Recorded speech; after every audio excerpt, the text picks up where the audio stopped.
어저께 우리 공부한 거 잠깐 보세요. 어제 공부한 거 보시면은 로마서가 얼마나 중요한지, 영향력이 어떠했던 것인지, 어디서 왜 썼는지, 전체적으로 어떤 흐름 속에 가는지 공부했습니다.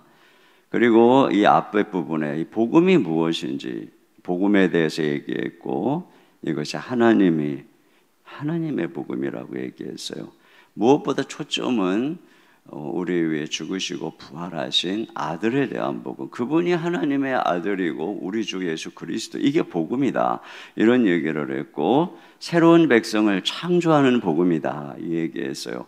자, 근데 왜 로마 교회가 다시 복음을 들어야 하느냐, 그 이유를 말씀드렸죠. 열매 맺으려고. 이 복음을 들을 때 비로소 견고하게 서서 열매를 맺게 되고, 끝까지 처음부터 끝까지 이 주님만 믿기 위해서 우리가 복음을 들어야 된다, 이런 말씀을 나누었어요. 자, 그러면 이제 본격적으로 이 복음의 시작은 어디서부터 시작하는 것이냐? 바로 이 죄와 진노, 여기서부터 시작을 하는 것입니다. 죄와 진노, 심판, 이 심판. 그래서 이제 오늘 이 본문 말씀에서부터 들어가는데, 자, 여기 18절 다 같이 읽어보겠습니다. 시작. 하나님의 진노가 사람들의 모든 경건하지 않음과 불의에 대하여 하늘로부터 나타나나니. 네, 하나님의 진노가 무엇에 대해서 나타나느냐? 인간의 죄에 대해서 나타난다, 이렇게 말씀하고 있습니다. 자, 죄 문제가 나오고 있어요. 제아이 패커라고 하는 얘기를 했어요. 죄라는 주제는 매우 중요하다. 인생에서 가장 먼저 알아야 할 것이 죄라고 하면 이상하게 들릴지 모르지만 엄연한 사실이다. 죄에 관해서 배우지 않는다면 자신과 다른 인간들, 자신이 사는 세상, 기독교 신앙을 이해할 수 없다. 성경의 갈피를 잡을 수 없다. 왜냐하면 성경은 인간의 죄라는 문제에 대한 하나님의 답이기 때문이다. 이 문제를 명확히 알지 못하면 성경이 말하려는 요지를 놓칠 수밖에 없다. 자, 그러면 이 죄가 언제 처음 들어왔을까? 인간 안에. 우리가 아는 것처럼 창세기에 아담과 하와에게 처음으로 죄가 들어왔어요. 그래서 선악과 먹지 말라고 하나님의 계명을 어기고 자기가 하나님처럼 되려고 했던 것, 내가 선과 악의 기준이 되겠다, 이것이 바로 죄의 시작이고 본질인 거죠. 내가 중심이 되겠다. 그래서 이 이후로 아담 이후에 그의 자손으로 태어나는 모든 자는 이 부패한 본성, 그래서 하나님을 떠나서 부패해진 본성을 타고납니다. 이것을 이제 원죄라고 하는 것이죠. 우리는 모두가 다 이 세상에 태어나는 순간에, 근데 그 원죄가 오늘 본문에는 바로 불경건으로 나오고 있어요. 불경건. 자, 앞에 나오는 이제 하나님이 불경건과 불의에 대해서 진노하는데, 먼저 중요한 것은 바로 불경건이라고 하는 것입니다. 그래서 이 불경건의 죄가 나오는데, 이 불경건의 죄가 뭐냐? 먼저 거기 21절 상반절에 보니까, 자, 20절 그 앞에 부분에 하나님의 이 모든 것들이 다 보임에도 불구하고 하나님을 영화롭게 하지도 않냐고 감사하지도 아니한 이것이죠. 그러니까 하나님을 알 수 있다는 거예요. 이게 모든 사람들이 알 수 있도록 하나님이 다 자기를 나타냈다는 것입니다. 어떻게 나타냈느냐? 바로 만드신 만물을 통해. 19, 20절 다 같이요. 시작. 이는 하나님을 알만한 것이 그들 속에 보임이라. 하나님께서 이를 그들에게 보이셨느니라. 창세로부터 그의 보이지 않는 것들, 곧 그의 영원하신 능력과 신성이 그가 만드신 만물에 분명히 보여 알려졌나니 그러므로 그들이 핑계하지 못할지니라. 그렇습니다. 여러분, 이처럼 우리가 알 수 있도록 만물 안에 보이는 하나님의 능력과 신성은 첫째로는 이 우주죠. 이 지구죠, 지구. 지구는 그러잖아요. 우주의 오아시스다. 가까운 달만 해도 낮에 100도가 넘고 밤에 영하 100도가 넘는다 그러잖아요. 그 가까운 달도. 온 우주에서 바로 이 지구만이, 그래서 이 지구만이 하나님께서 인간이 살 수 있도록, 그래서 공기 중에 산소가 6%만 떨어져도 질식해서 죽고 4%만 올라가도 지구는 불덩어리가 된다고 합니다. 태양의 2%만 가까이 가도 뜨거워서 물이 존재할 수 없고, 정확히 23.5도가 기울었기 때문에 사계절이 있는 건데, 이게 조금만 잘못되면은 뜨거워서 극단적이 돼서 추워서 못 산다는 거죠. 목성이 현재 크기가 아니면 지금보다 10,000배가 넘는 소행성이 지구와 충돌해서 지구가 파괴될 수밖에 없다는 것입니다. 이런 엄청난 것들이 우연히 발생했다라고 하는 것은 마치 잉크 공장에서 폭발이 일어나는데 우연치 않게 세익스피어 작품이 나타났다, 이것과 똑같다라고 이야기를 합니다. 그리고 그뿐입니까? 여러분, 이 만물의 장엄함과 아름다움, 우리 만물을 보면서 와, 누가 만들었을까? 어느 스님이 그랬대잖아요. 그 아름다운 장관을 보면서 와, 신의 솜씨는 아름답도다, 뭐 이렇게 얘기를 했대. 원래 이 스님들이 무신론이거든요. 그 다음에 이 중요한 게 뭐냐면은 이 미학적인 아름다움인 것입니다. 이 세상의 모든 창조의 아름다움을 미학적으로 보면 개별적으로 사물의 완전성, 그러면서도 전체가 어우러지는 보편적 질서의 완전성으로 이루어져 있다는 것입니다. 그러니까 꽃이 꽃 자체로서 예쁜데 어우러져서 예쁜, 어떤 강자 하나가 다 잡아먹는 그런 미가 아니라는 것이죠. 이런 아름다움은 그 뒤에 정말 아름다운 인격적인 존재가 있지 않다면 어떻게 그런 것들이 이루어졌겠느냐라고 하는 것이죠. 무엇보다 창조의 절정인 인간에 대해서, 인간의 이 신체의 오묘함, 여러분, 이 뼈대만 해도 이 몸의 5분의 1 정도인데, 이 5분의 1이 일생 동안 10만 킬로 이상 지구 2바퀴 반을 걷는데도 몸무게를 지탱해주고, 뭐 눈에는 1억 700만 개의 세포가 있고, 이 귀의 뼈들은 1초에 256편을 진동해서 소리를 듣고, 뇌의 용량은 뭐 웬만한 컴퓨터보다 100만 배 이상의 용량을 갖고 있고, 인간의 상상력, 예술, 양심, 뭐 이런 것만 생각해봐도 이런 것들이 다 보인단 말이죠. 조금만 생각해도 보이는데, 그런데 인간은 어떠냐? 그렇죠. 감사하지 않는다는 것입니다. 오히려 감사하지 할 뿐 아니라 한 걸음 더 나아가서 어떻게 하느냐? 22절 하반절부터 22절입니다. 시작. 오히려 그 생각이 허망하여 짐에 미련한 마음은 어두워졌나니 스스로 지혜 있다 하나 네. 어리석게 되어. 이것이 인간의 모습이라는 것입니다. 그러니까 뭐냐? 스스로 지혜 있다. 우리끼리 잘한다는 것입니다. 하나님, 내가 다 알아서 할게요. 우리끼리 잘해요. 참견하지 마세요. 내가 중심이 되고 싶은 것입니다. 선악의 기준이 자꾸 하나님이서, 하나님 이래라 저래라 이런 것 좀 하지 마세요. 그러면서 자꾸 하나님의 흔적을 지우는 것입니다. 지혜 있는 척하면서 우연히 빅뱅이 생겨서 지구가 생겨나고, 그래서 단세포 생물이 생겨났다가 나중에 고릴라가 생기고 유인원이 생겼는데, 그 유인원 가운데 우연히 인지혁명이 생기고, 그러다가 우연히 농업혁명이 일어나고, 우연히 과학혁명이 일어나고, 그 다음에 그래서 오늘날의 인류의 호모 사피엔스가 먹이사슬의 최고봉에 이르렀다. 이 영혼도 종교도 윤리도 다 집단을 모으기 위한 만들어낸 이야기에 불과한 것이고, 영혼, 마음, 감정, 자의식 다 뇌에서 일어나는 생물학자의 알고리즘에 불과한 것이다. 이런 식으로 이렇게 다 스스로 이게 하나님의 흔적을 전부 다 지우고 있는 것입니다. 그러면서 결론적으로는 뭐냐? 내가 중심이다. 이게 죄라고 하는 단어의 가운데 아이가 있잖아요. 내가 중심이다. 이것이. 그런데 이러한 죄는 어디로 달려가고 있느냐? 우상숭배로 달려가고 있다는 것입니다. 자, 22절, 23절 다 같이요. 시작.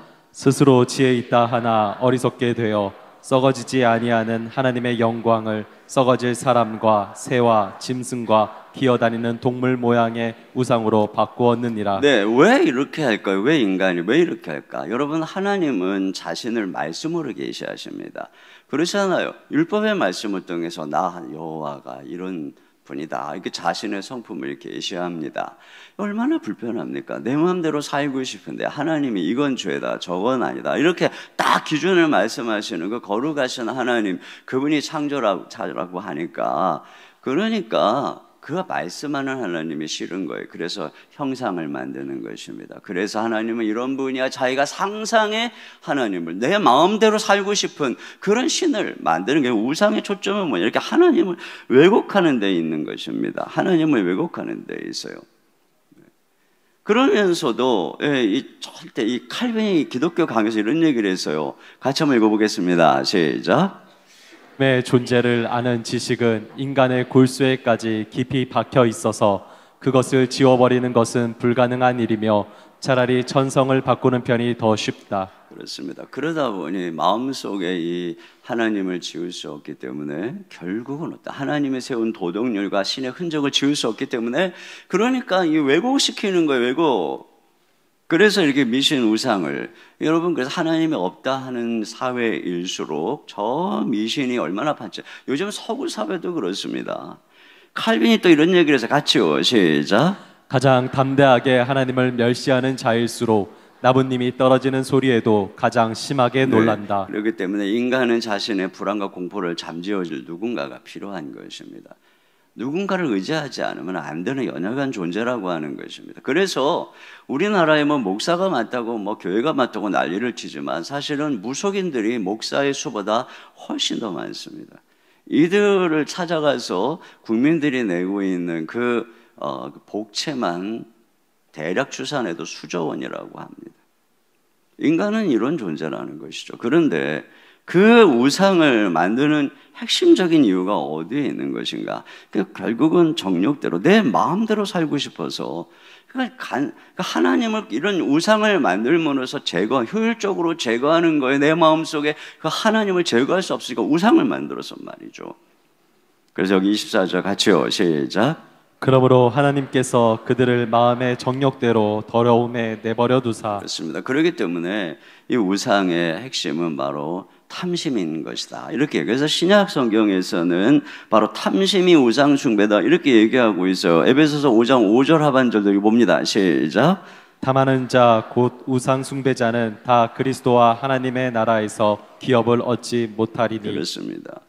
그래서 루터가 한 말도 읽어보겠습니다. 루터가 한 말은 우리 다음 세대들, 우리 자녀들만 읽어볼 거예요. 다음 세대라 하면 어디까지일까요? 우리 대학부까지 할까요? 대학부까지. 자, 대학부까지. 청년 일부까지. 자, 다 같이요. 시작. 당신의 마음이 매달리고 의지하는 것이 무엇이든지 바로 그것이 당신의 하나님이다. 네, 자나 봐요. 자, 그럼 우리 이번에는 엄마들이 자매님들이 합시다. 뭐 그냥 나이 성별 따지지 말고 나이 따지지 말고 자매님들 시작. 세상에도 나에게 하나님보다 더 중요한 것이 있다. 하나님보다 더 크게 마음과 생각을 차지하는 것이다. 그것이 없이는 살아갈 가치를 못 느끼는 것이 우상이다. 그렇습니다. 루터의 카일 아일먼의 이야기 읽어보겠습니다. 시작. 이번엔 형제들 시작. 우상 숭배는 많은 죄 가운데 하나가 아니다. 그것은 다른 모든 죄를 낚는 큰 죄이다. 그렇습니다. 그래서 내가 어떤 우상을 섬기고 있는가를 판별식 세 가지가 있습니다. 첫째는 하루 종일 내가 가장 많이 생각하는 것이 무엇인가? 내가 꿈꾸는 나를 사로잡는 백일몽이 무엇인가? 내가 그것을 얻지 못할 때 과도하게 괴로워하는 것은 무엇인가? 인생이 다 끝난 것처럼 반응하는 그것, 그게 우상이라고 하는 것입니다. 그것만 생각하면 끔찍히 괴로운 악몽, 거기에 우상이 있다는 것이죠. 그래서 그것을 얻기 위해 해서는 안 되는 행동을 하게 하는 것은 무엇인가? 내가 현명하다면 결코 하지 않았을 행동을 하게 하는 것. 우상은 우리에게 이렇게 얘기합니다. 네가 그것을 얻으려면 너의 정직, 친절, 순결조차도 우상에게 바쳐야 한다. 그래서 거짓말, 불륜, 과소비, 카드빚 이런 거 현명했으면 하지 않았을 일을 하고 있다면 우상을 숭배하고 있다. 그러니까 내 죄의 근본에 들어가면 우상이 있다는 거예요. 탐욕이 있다는 것이죠. 그렇기 때문에 이렇게 바뀌는 것입니다. 결국 인간은 마음속에 있는 자신이 섬기는 신의 형상으로 바뀌는 거예요. 교회를 다녀도 이상하게 바뀐다. 그는 우상을 섬기고 있는 것이에요. 자, 문제는 뭐냐면 우리가 이 주일날에도 우상을 섬김으로써 북이스라엘이 어떻게 망했는가 하는 것을 잠깐 지나가면서 보았지만 이 오늘 여기에 우상 숭배가 낳는 아주 무서운 결말, 그러니까 하나님을 버리고 결국은 우상을 섬기면서 자기 정욕을, 욕심을 따라 살아갈 때 하나님이 그들을 향한 진노가 세 가지로 나타나는데, 첫째로는 마음의 정욕대로 내버려 둔다는 것입니다. 내버려 두는, 세 가지를 내버려 두는데 마음의 정욕대로. 자, 24절 시작. 그러므로 하나님께서 그들을 마음의 정욕대로 더러움에 내버려 두사 그들의 몸을 서로 욕되게 하게 하셨으니. 그렇습니다. 마음의 정욕대로 내버려 두니까 그들의 몸을 서로 욕되게 했다. 성적으로 타락했다는 것입니다. 여러분, 이것이 바로 하나님의 이 우상 숭배의 첫째, 이것이 하나님의 심판이라는 것입니다. 내버려둬서 이렇게 하게 놔뒀다는 것이에요. 이 성적 타락이 왜 심각한 죄이냐면 몸을 더럽히기 때문에. 자, 더럽게 내버려뒀다 그랬죠. 그들의 몸을 서로 욕되게 하셨다는 것입니다. 이 고린도전서 6장 18절 다 같이 봅니다. 시작. 음행을 피하라. 사람이 범하는 죄마다 몸 밖에 있거니와 음행하는 자는 자기 몸의 죄를 범하느니라. 네, 이 몸을 더럽히는 것입니다. 왜 이 몸을 더럽히는 게 심각한 것이냐? 이 몸이 부활할 몸이기 때문에, 또 이 몸은 하나님의 그리스도의 지체로서 거룩한 몸이기 때문에, 또 이 몸은 성전, 주님이 거하시는 성전이기 때문에, 이걸 몸을 더럽힌다는 것은 뭐예요? 그렇게 내버려 둔다는 것은 이런 엄청난 하나님의 구원에서 그가 멀어져서 네 마음대로 파멸의 길로 가라고 주님이 내버려 뒀다는 거예요. 그러니까 우상 숭배의 첫 단계가 이것입니다. 이것이 심각한 결말인 것이죠. 바로 성경을 보면은 이것이 심판으로 가는 중요한 전조 증상입니다. 여러분, 구약에 노아 홍수로 다 망할 때 그들의 전조 증상이 뭐였느냐? 바로 그 앞에 창세기 6장에 보면 하나님의 아들들이 사람의 딸들을 아내로 삼는다. 이게 성적 타락을 말하는 것입니다. 그래서 결국은 그들이 육신이 됐다는 거예요. 그래서 하나님이 그들을 지으신 것을 후회했다. 그 핵심으로 뭐를 얘기하고 있느냐면 바로 성적인 타락을 얘기하고 있는, 여기서부터 심판이 오기 시작하는 것입니다. 사회가 점점 그렇게 바뀌어가고 있어요. 무엇 때문에요? 우상을 섬기기 때문에. 그 결과 내버려 두는 것입니다. 두 번째로 하나님이 어떻게 내버려 두느냐? 이 우상을 섬기는 자들을 두 번째로는 26절입니다. 시작. 이 때문에 하나님께서 그들을 부끄러운 욕심에 내버려 두셨으니 곧 그들의 여자들도 순리대로 쓸 것을 바꾸어 영리로 쓰며. 네, 하나님이 이번에는 단순한 정욕이 아니라 부끄러운 욕심, 인간이면 품기 어려운 부끄러운 욕심에 내버려 두어서 결국 그들이 동성애의 부끄러운 행동을 하게 했다. 이렇게 이야기를 하고 있습니다. 부끄러운 행동을 하게 했다. 동성애의 부끄러운 일을 하게 했다. 분명히 성경이 얘기하고 있습니다. 같이 한번 읽어보겠습니다. 시작. 이 때문에 하나님께서 그들을 부끄러운 욕심에 내버려 두셨으니 곧 그들의 여자들도 순리대로 쓸 것을 바꾸어 영리로 쓰며 그와 같이 남자들도 순리대로 여자 쓰기를 버리고 서로 향하여 음욕이 부릿듯 하매 남자가 남자와 더불어 부끄러운 일을 행하며. 네, 여기 이 때문에 이렇게 시작하죠. 바로 그 앞절이 뭐예요? 우상 숭배입니다. 우상, 거짓 그것을 진리로 바꾸었기 때문에. 그래서 이렇게 부끄러운 일을, 그래서 이것이 뭐냐? 바로 순리를 영리로, 그러니까 순리를 어기는 일이라는 것이죠. 하나님이 정하신 질서, 남녀가 결혼하고 남녀 간의 관계를 누가 정했냐? 왜 남녀만 부부가 될 수 있느냐? 그것은 잘못된 것이다.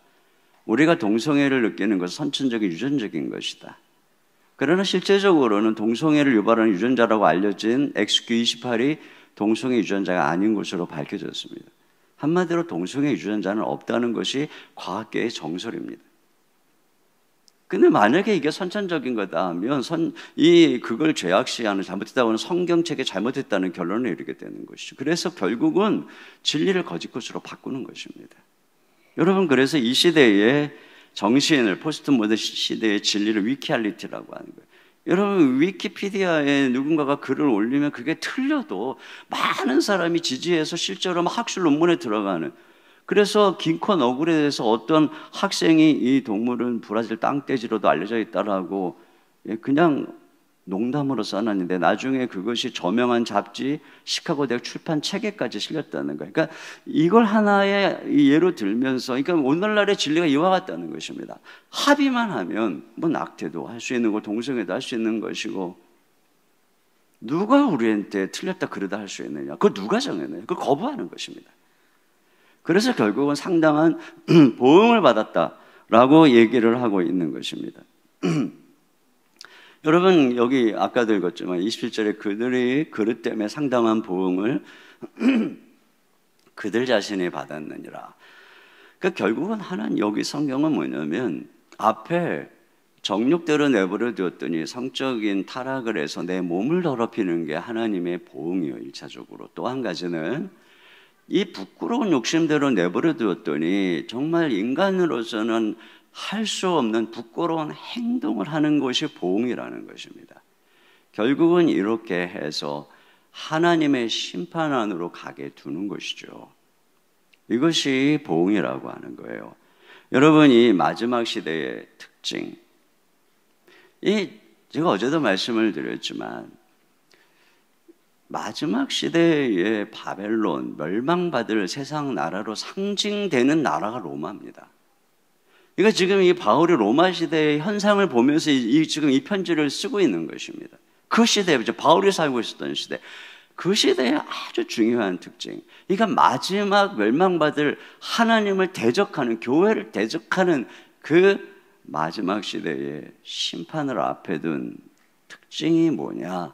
그 사회가 동성애가 가득했다는 것이. 로마 황제 15명 중에 14명이 동성애자고, 황제와 귀족들을 위해서 소년들을 미동으로 기르고 성적인 놀이개로 삼고, 이런 것들이 고상하다고 그 당시에 철학자들, 지성인들, 소크라테스, 플라톤, 크세노폰, 아리스토텔레스도 다 동성애자였고, 플라톤은 향연에서 말하기를 여자와 동침하면 육체를 낳지만 남자와 동침하면 생명을 낳는다는 궤변을 말하고, 오늘날도 이런 현상들이 점점 일어나고 있어요.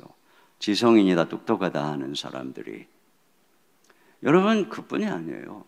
지금 이 세상은 우리나라 특별히 지금 이제 계속 차별금지법 문제로 지금 이렇게 이 문턱을 넘으려고 계속 학교 교육에서는 이미 법이 통과 안 됐어도 동성애를 지지하고 그걸 인정하는 것이 진리가 됐어요. 그리고 그거를 금지하고 그게 순리가 아니라고 얘기하면은, 그래서 부끄럽다고 얘기하면은 그건 완전히 이제는 박해가 되는 것입니다. 그래서 학생들에게 차별된 인식을 가르치지 말고 진리를 가르쳐야 된다, 이런 식으로 얘기를 하는 거예요. 그래서 잘못된 성평등 교육을 하고 잘못된 가정관을 가르치고, 그래서 엄마 아빠만 얘기하지 말고 이 아빠와 이 남자가 부부가 되고 여자가 부부가 되는 것도 어려서부터 가르쳐야 된다, 이런 식으로 얘기하고, 그러다 보니까 그런 것들을 가르치지 않는 이 가정교육을 점점 방해. 그래서 캐나다, 미국, 유럽에서는 이런 기독교 교육을 하고자 하는 홈스쿨링까지도 제재를 하고 있고, 이런 교육을 하는 대안학교 교육까지도 관여를 하고 있습니다. 기독교 입양 기관이 동성애 부부에게 우리는 아이를 입양 보낼 수 없다, 그러니까 소송을 걸고 벌금을 내고 문을 닫게 하는 일들이 전 미국에서 벌어지고 있습니다. 기독교 종교교육에 애들 이상하게 가르치는 이상한 집단이다. 지금 사회가 이렇게 되고 있는 것입니다. 이게 바로 엄청나게 중요한 종말의 특징이라고 성경이 분명히 얘기하고 있어요. 그리고 더 나아가서는 부패한 마음대로 내버려 뒀다, 이렇게 얘기를 하고 있어요. 같이 읽습니다. 시작. 또한 그들이 마음에 하나님 두기를 싫어하며 하나님께서 그들을 그 상실한 마음대로 내버려 두사 네, 합당하지 못할 일을 하게 하셨으니 네, 하나님을 상실하면 결국은 마음이 어떻게 될까요? 하나님의 은혜를 주지 않으면 바로처럼 이 마음이 강팍하게 되고 부패한 마음 그대로 있는 것입니다. 그래서 결국 합당치 못한 일을 하게 하셨다는 것입니다. 상실한 마음대로 부패한 마음대로 내버려 두는 거예요. 그래, 그것이 이제 이 우상 숭배에서부터 이 욕심을 따라서 다가가니까 말이죠. 여러분, 욕심이 생기면 그 욕심을 채우려고 부패한 일을 하는 거거든요. 그래서 합당치 못한 일을 한다는 것입니다. 합당치 못한 일. 그래서 어떤 일이 벌어지냐, 여기 보니까 먼저 악이 가득해져. 29절 시작. 곧 모든 불의, 추악, 탐욕, 악의가 가득한 자요, 시기, 살인, 분쟁, 사기, 악독이 가득한 자요. 이렇게 마음에 불의가 여기 가득하다 그러잖아요.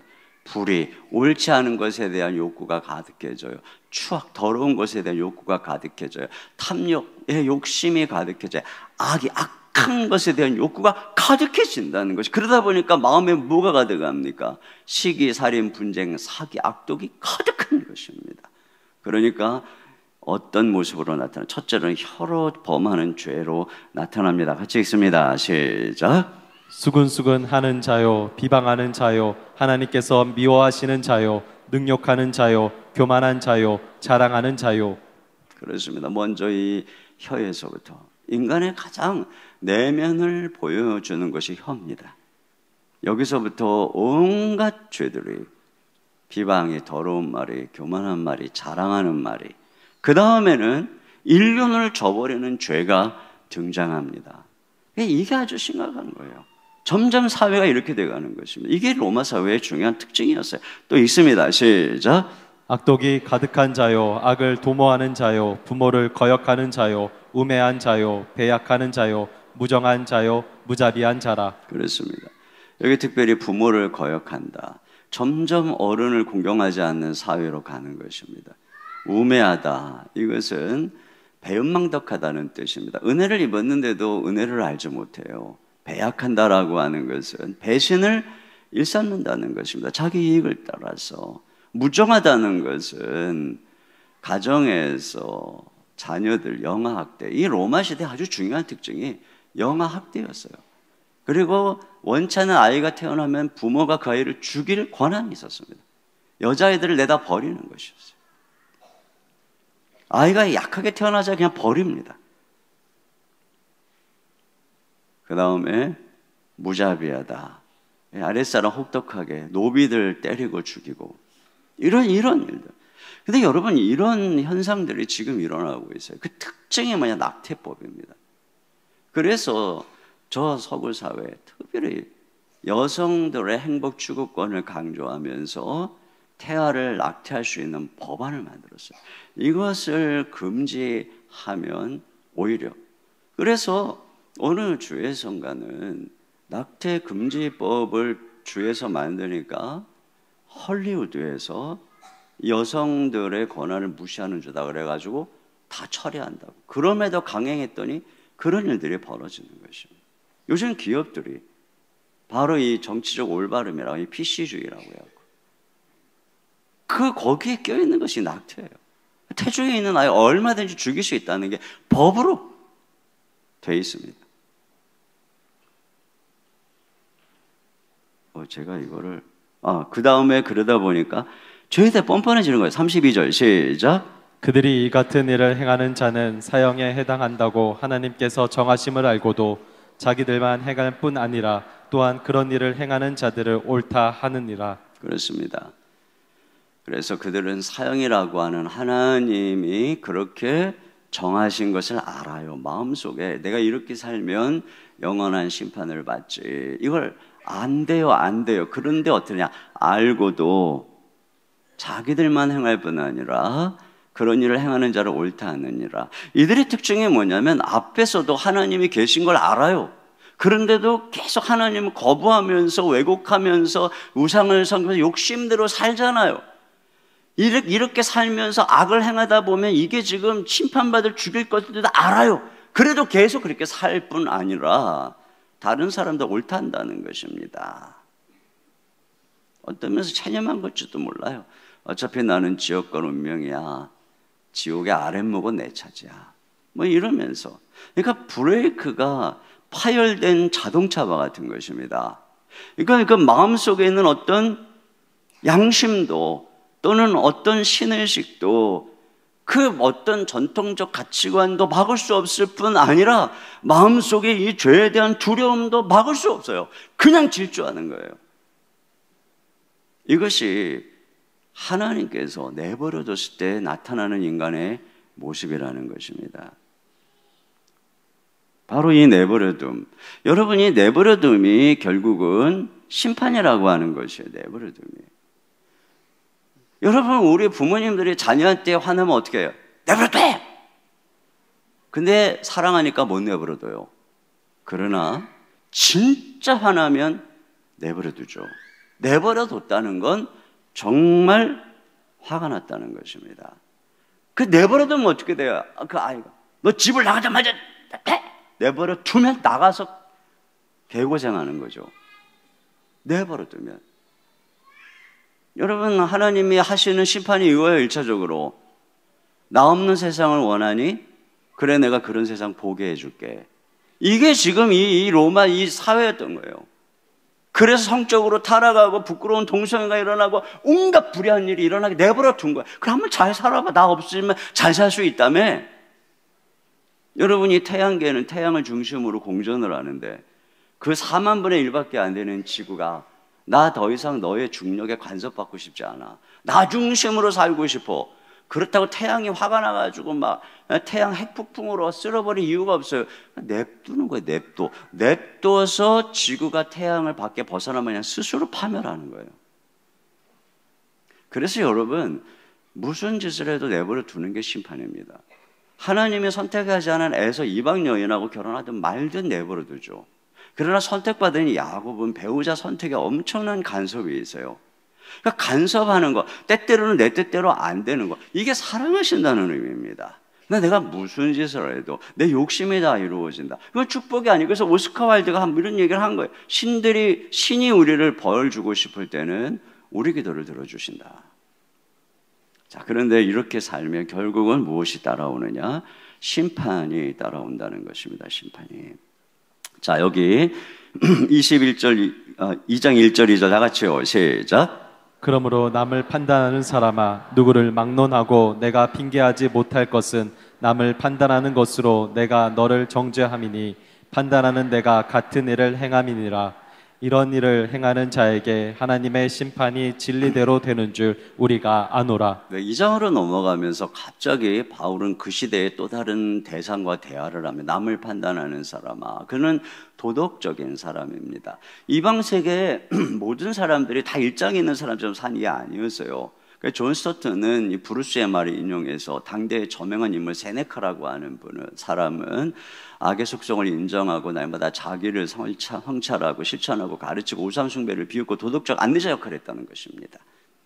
그런데 지금 그런 도덕주의자들을, 그런 죄악을 보면서 판단하는 자들을 부르고 그들을 향해서 대화를 하는데, 그들에게 직격탄을 날리고 있어요. 저 뒤에 가면 이제 유대인들에게도 그러는데 아예 그냥 여지없이 직격탄을 날리는 거예요. 뭐라고 직격탄을 날리고 저기 있는 것처럼. 왜? 판단하는 네가 같은 일을 행하기 때문에. 여기 그러므로를 시작하잖아요. 저는 이 부분을 이렇게 묵상하면서 이거 왜 그러므로를 시작하지? 그런데 이렇게 시작해야 이게 전환이 되는데, 그러므로는 그러면 앞이랑 연결이 되는 거잖아요. 그럼 앞에 뭐하고 연결되었을까 하고 보니까 바로 앞에 바로 그들이 그 모든 악을 행하면서 마음속에 이렇게 생각하는 거예요. 그들이 이 같은 일을 행하는 자는 사형에 해당한다고 하나님이 정하심을 알고도, 자, 하나님이 이런 악한 일을 행하면 결국은 하나님 앞에 너는 죽어 심판받는다라고 하는 하나님의 법, 이걸 안다는 거죠. 그런데도 그냥 행각보다 다른 사람까지 생각했다. 그런데 여기 그러므로는 바로 여기에 걸리는 것입니다. 그러므로 뭐냐? 너 다른 사람을 판단하지. 근데 판단하는 그걸 너도 행하고 있지 않냐? 너도 판단은 하지만 똑같이 행하고 있다. 그렇기 때문에 2절, 3절을 다 같이 한 번 더 보겠습니다. 시작.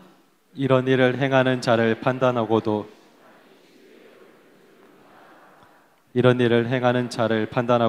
같은 일을 행하는 사람아, 내가 하나님의 심판을 피할 줄로 생각하느냐? 그렇습니다. 그러니까 지금 심판에 대해, 그리고 나서 이제 뒤에 가면 6절에서 심판에 대해서 본격적으로 얘기하는데, 원래 룰은 말이에요, 1장에서 바로 심판으로 넘어갔어야 되는 거예요. 그런데 갑작스럽게 지금 여기 도덕적인 남을 판단하는 사람을 끌어들이면서 하나님의 심판을 얘기하는 이유가 있어요. 그게 뭐냐면, 지금 그들은 아는데 이들은 착각하고 있어요. 이 도덕주의자들은 착각을 하고 있어요. 무슨 착각을 하느냐?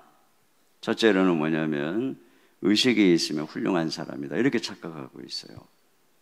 우리가 의식이 있으면, 내가 남을 판단하고 있기 때문에.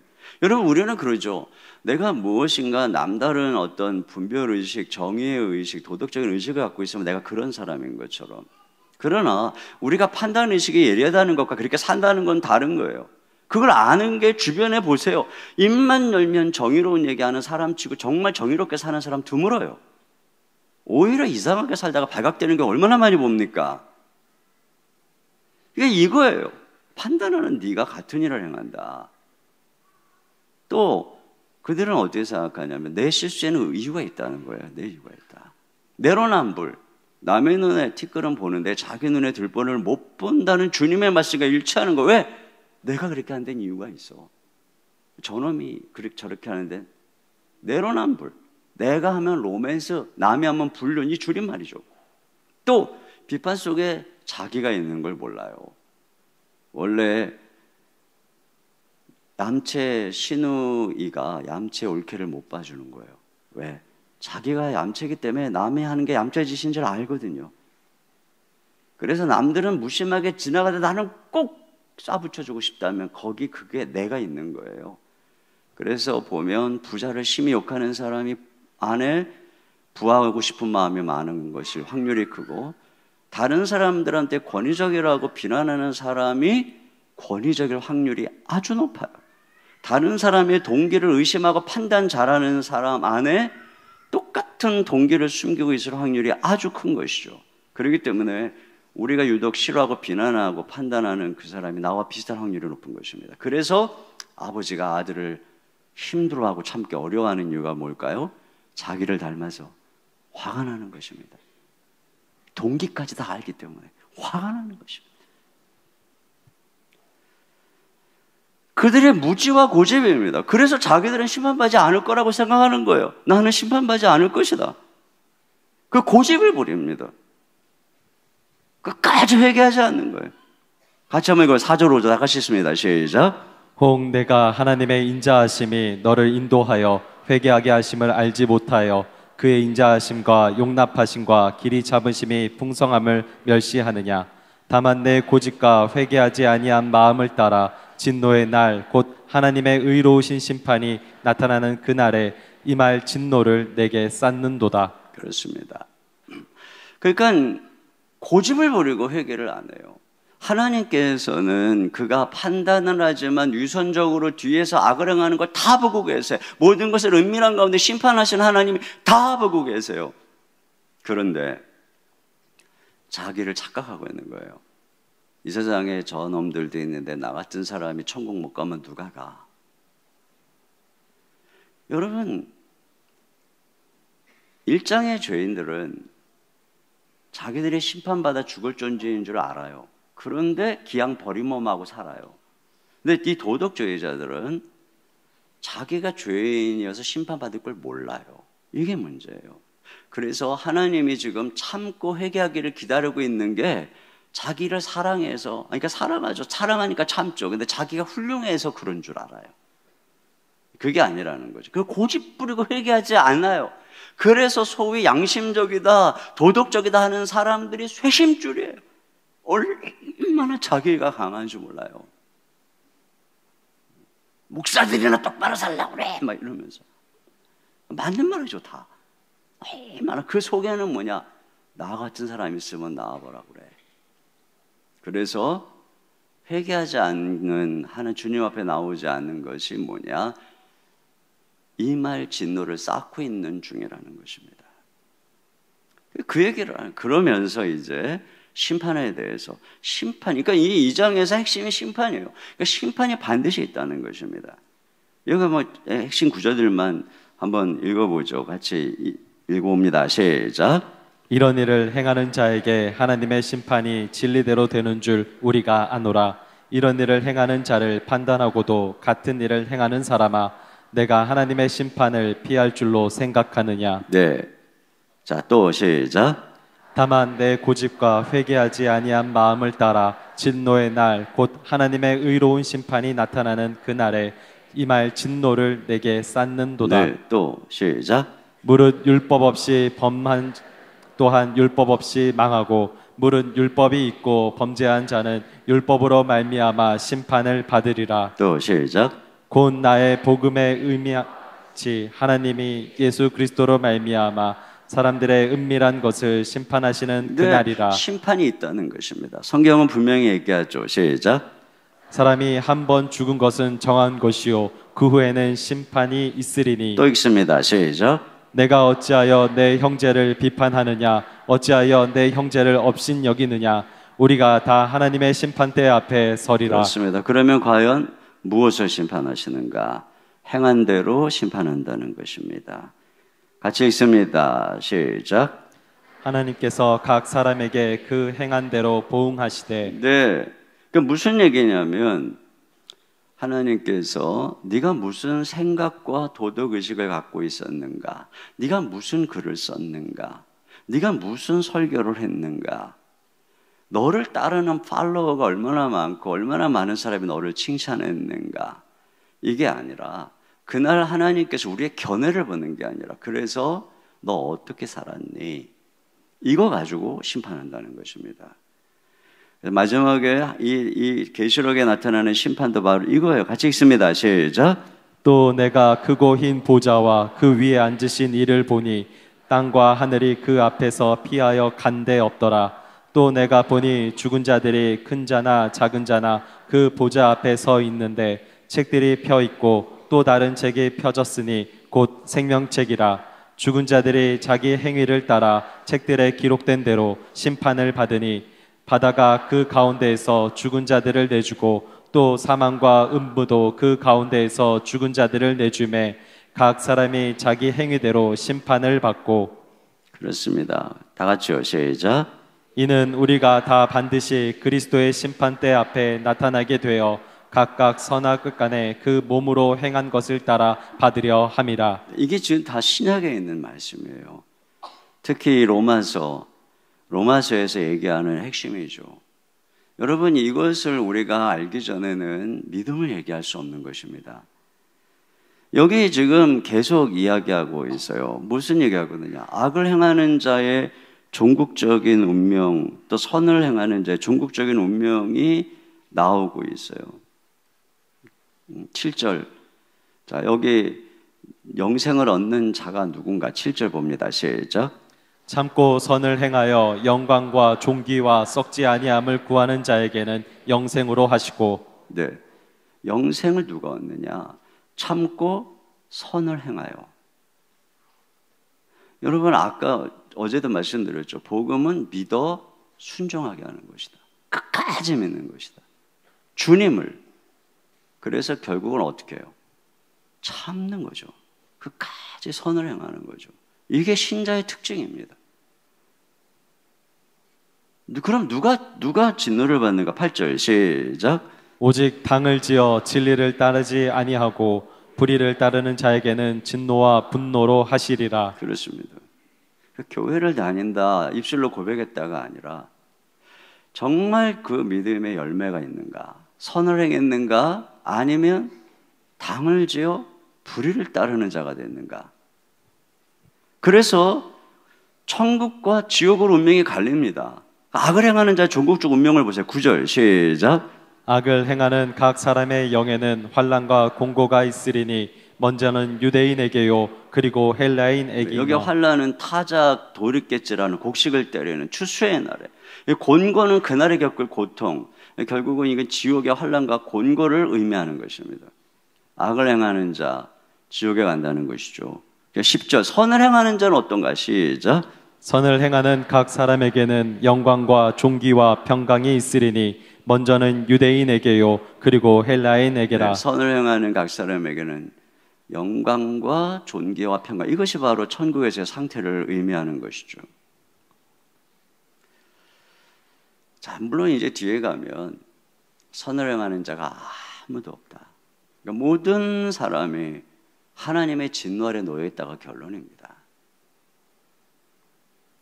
여러분, 사람들은 천국과 지옥 얘기를 하면 겁주는 거다 이렇게 얘기하는데요.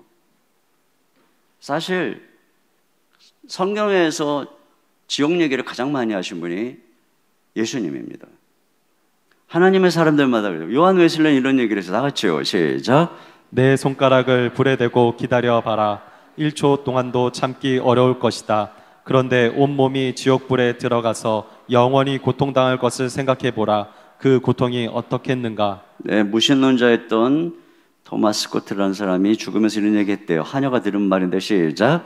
나는 지금까지 하나님도 없고 지옥도 없는 줄 알았는데 지금 와서 보니 나는 그 둘이 다 있는 줄 깨닫는다. 네, 단테가 신곡에서 지옥문의 현판을 이렇게 했어요. 시작. 이곳에 들어가는 자는 희망을 버릴진저. 네, 그러면 묻죠. 도대체 그럼 무엇으로 심판하느냐? 뭐가 옳으냐? 그걸 누가 정하냐? 이런 얘기를 합니다. 이것에 대해서 성경이 이야기하는 것은 바로 이거예요.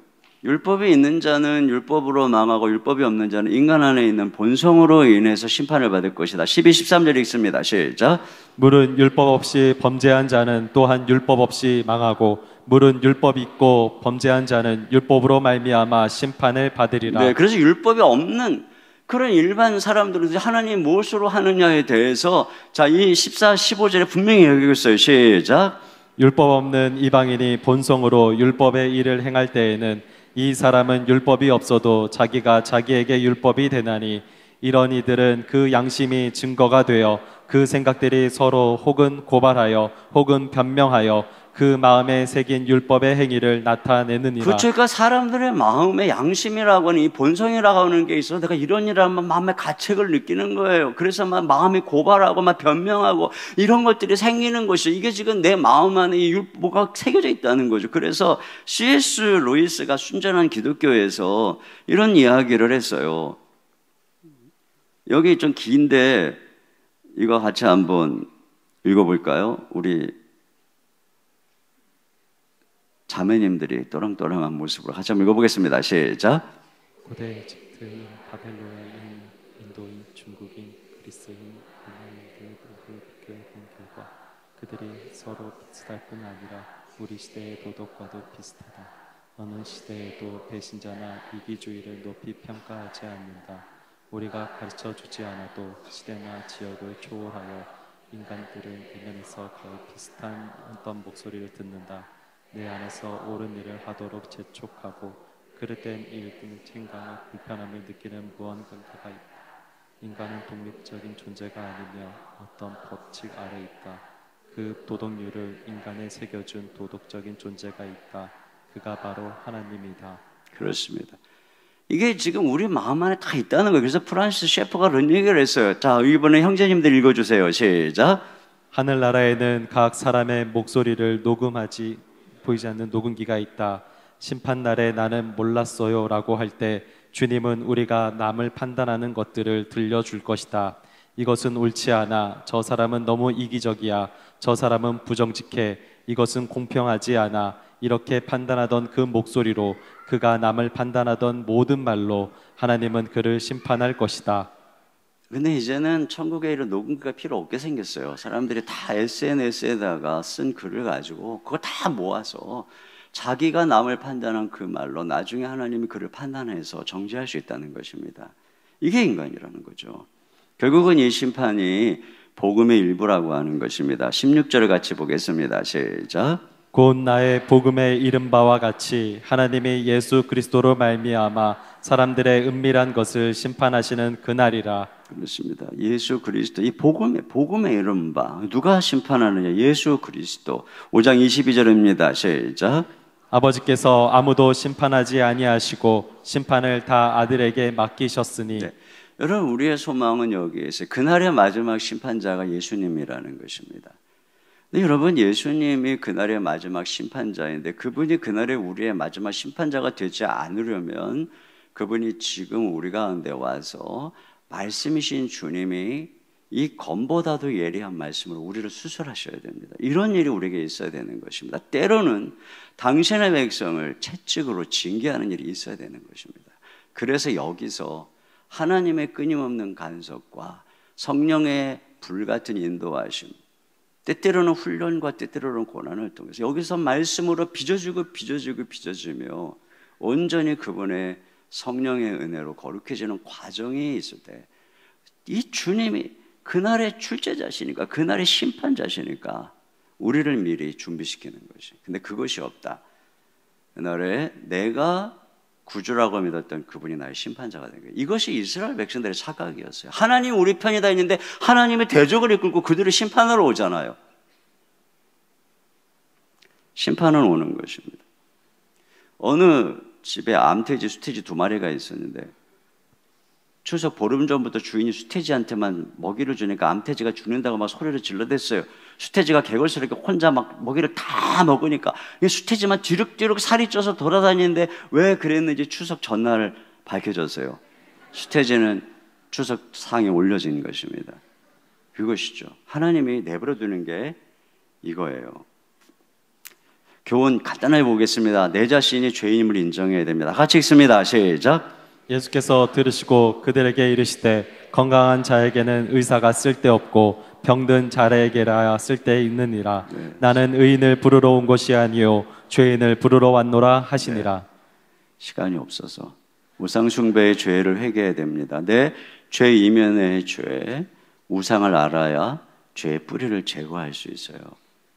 내 안에 어떤 우상이 있는지 여러분 한번 읽어보시고 이 우상을 해체해야 되는 것입니다. 그리고 자기 숭배를 그쳐야 돼요.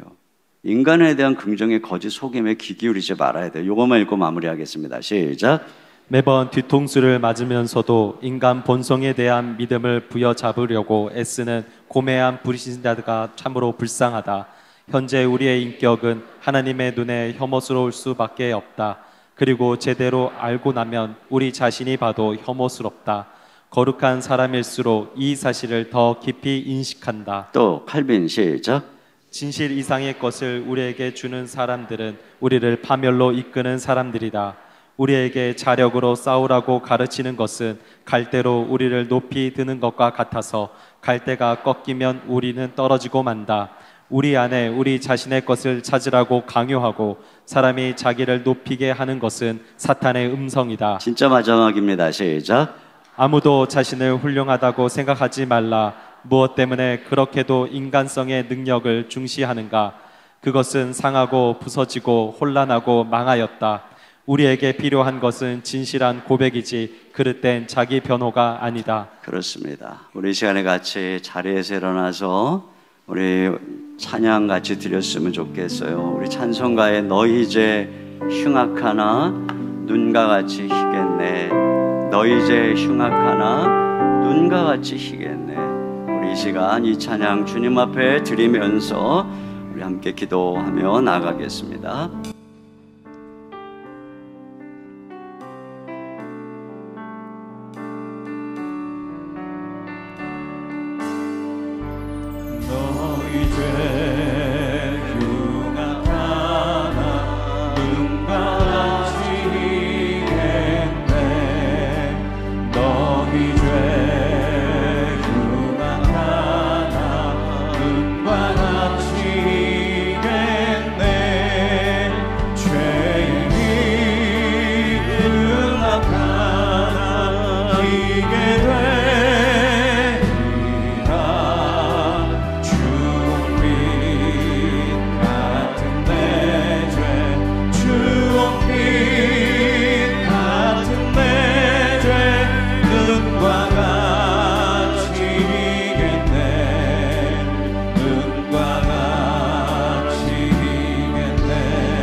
시간에 같이 기도 제목 함께 읽고 기도하며 나갑니다. 같이 읽겠습니다. 내 안에 있는 모든 우상을 허물고 인생의 주인이 내가 아니라 오직 예수 그리스도이심을 믿고 섬기게 하소서. 종교적 도덕적 우월감을 가진 채 남들을 판단하며 비판했던 모든 죄악들을 버리고 하나님 앞에 참된 복음적 회개로 나아가게 하소서. 죄에 대한 하나님의 심판과 그에 따른 천국과 지옥이 반드시 있음을 믿고 영적으로 깨어 거룩을 추구하며 살아가게 하소서. 우리 이 시간 말씀을 들으면서 우리 가운데 있는 모든 죄를 회개하며 이 시간 진실한 마음으로 주님의 보혈을 의지하며 주님 앞에 나아갑니다. 우리를 긍휼히 여겨 주시옵소서. 이 시간 주여 한번 모르고 한 목소리로 기도합니다. 주여